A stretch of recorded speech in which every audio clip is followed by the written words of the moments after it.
Well, here's something else that was not meant to be.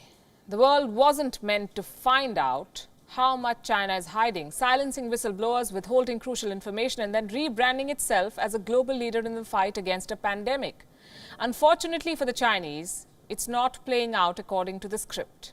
The anger against China's missteps and lies is growing. From the United Kingdom to Brazil, this pandemic has invited and united an ever-divided world in outrage. Outrage aimed directly towards the Chinese regime. Let's tell you how. On your screen are some tweets by Abraham Weintraub. He is the Education Minister of Brazil. His posts of late seem to have angered the Chinese government. Allow me to quote some of his doubts. Geopolitically, who will come out stronger from this crisis?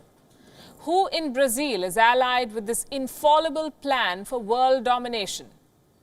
What is the economic cost of this virus? And who is winning?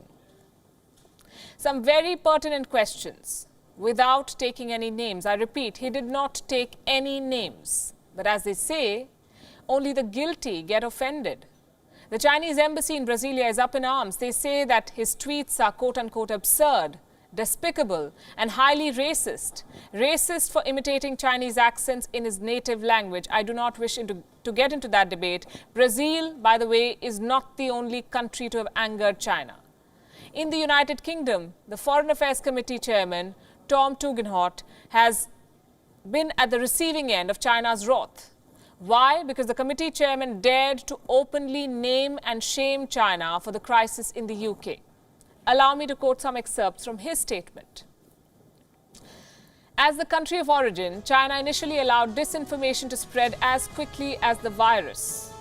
It is increasingly apparent that they, China, manipulated vital information about the virus in order to protect the regime's image. And most importantly, the FCO, Foreign and Commonwealth Office, should lead the way for reforming existing multilateral organizations to respond more effectively to the next pandemic. Reforming existing multilateral organizations. That's a statement that a former national security advisor in the US seems to have echoed. This is John Bolton. He has called the World Health Organization a co-conspirator to China's cover-up. He says, and I'm quoting, "The World Health Organization is an accomplice to China's massive cover-up of the COVID-19. That's why I support Marco Rubio and Ted Cruz pushing for the resignation of the WHO Director General." He misled the world by blindly trusting a communist regime intent on deception. Strong words, and that too from a former national security advisor in the US. China's gamble to fix its image is not finding any takers clearly. Yes, the questions are coming from the backbenchers in these governments, but they may force a rethink at the highest levels.